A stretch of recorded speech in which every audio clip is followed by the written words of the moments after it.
Hi there, everybody. It is David Millar with the Millar Group, and this is our national real estate market update. If you like these updates and you find them informative, please share on Facebook.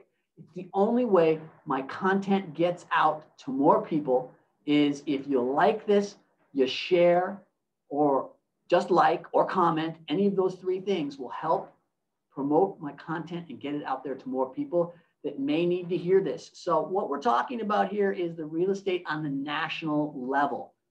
Lawrence Yun, the chief economist at NAR, says home sales could possibly reach 8 million if we had inventory.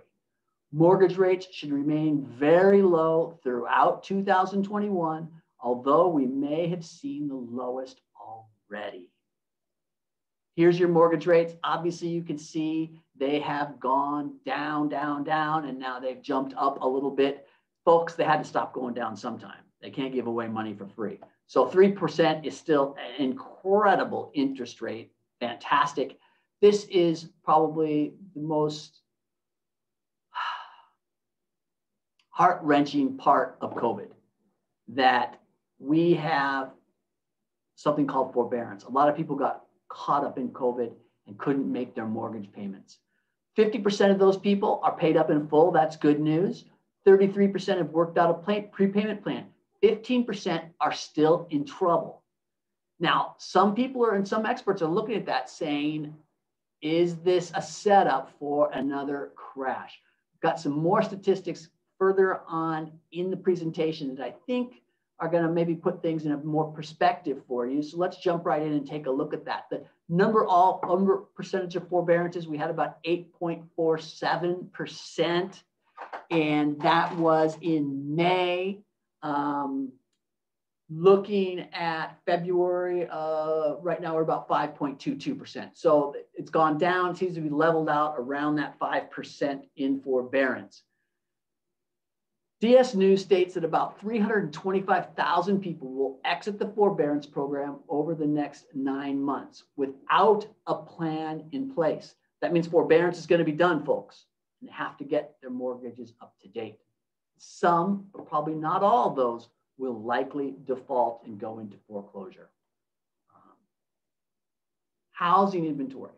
So this is going back to 2000, let's say January 2016, we had almost 1 million houses on the market in the United States. Right now, we have 325,000 houses on the market, folks. If you took those 325,000 people that were in forbearance and took all those houses and put them into the market right now, we'd have 650,000 houses on the market. Still much lower than the historical average.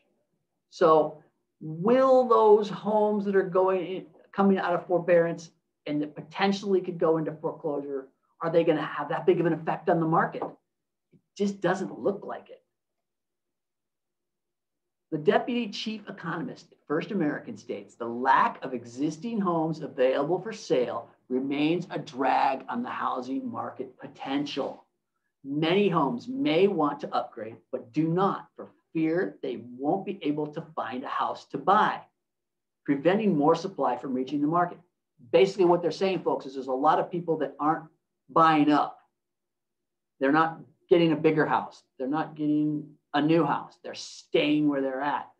So that has created a very low supply of inventory. Now, as we move through COVID and people are getting vaccinated, things are going to start to change. People are going to start to reevaluate their lives and probably want to sell. So we're going to have some more inventory. That's the one thing I think is we're going to see.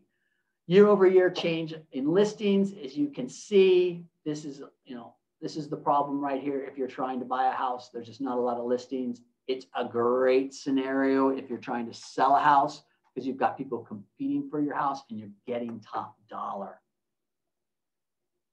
Lawrence Yun, the chief economist at NAR, stated that home sales continued to ascend in the first month of the year as buyers quickly snatched up virtually every new listing coming on the market. Sales easily could have been 20% higher if there had been more inventory to choose from. Here are the price increases of last year. We're looking, folks, at just about 10% across the board. 10% last year. Home price forecast for 2021, all the way from 10% down to 3%. So you average it, you hit about 5%. That's probably a safe bet, the 5%. I think we're going to have more of that inventory coming on the market, those people that have been on the sidelines. And I think that's going to help tamp down these incredible price increases that we've seen. So if you're thinking about selling, now is the time to do it, to take advantage of these factors that we've been looking at. Annual home price appreciation. Now, this is another, the people talking about the crash or the bubble, comparing it to 2002, 2004, 2005. That was our build up to the 2007, 2008 crash. Appreciation was about an average of 10.3%. The past 4 years, our average appreciation has been 6.3%. Numbers don't lie, folks. If anybody tells you they know exactly what's going to happen in the real estate industry, run for the hills. I've seen too many changes. If you would have told me a year ago that COVID was going to create a 10% appreciation in the marketplace and it would be a buying frenzy, I would have told you were crazy. No one was predicting that. The crash in 2007, 2008, I was there, folks. Nobody was saying that the market could crash 40%. There were some naysayers, but I'm telling you, as a general, the feeling was just not there. So these are just statistics and information to you to look at, to compare, and to make a logical decision for yourself. I always tell people, if you're going to buy a house, buy for the long term.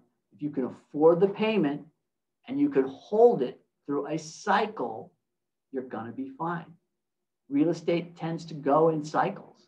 When are we going to be at the peak? When are we going to be at the bottom? Nobody ever knows. You got to be able to buy and hold in this industry, in this market, if you really want to do okay. And if you can't, if you're on the edge and it's too much, don't take that risk.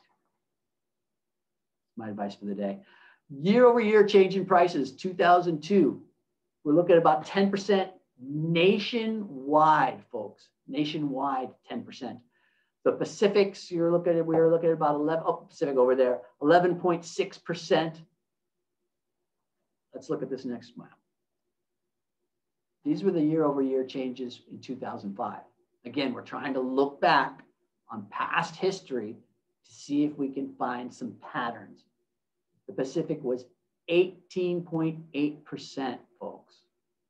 Mountain, 18.8%. The Central was lower for some strange reason. But we're not seeing in California any indicators that equal the crash of 2007, 2008. I don't have that crystal ball, folks. But it does help to have these numbers and statistics to see what's going to happen, you know. Buy for the long run. If you're thinking about selling, now is the time to sell. If you're thinking about buying and you found a place you love and you know it's a lifestyle change, you've reevaluated your life through this whole COVID thing and you're saying, I need to get in the country, do it. Hold, be happy, live your life. If you found that this information was helpful, please comment, like, and share. If you have any questions, give us a call at 707-217-1786. Have a great day. Bye.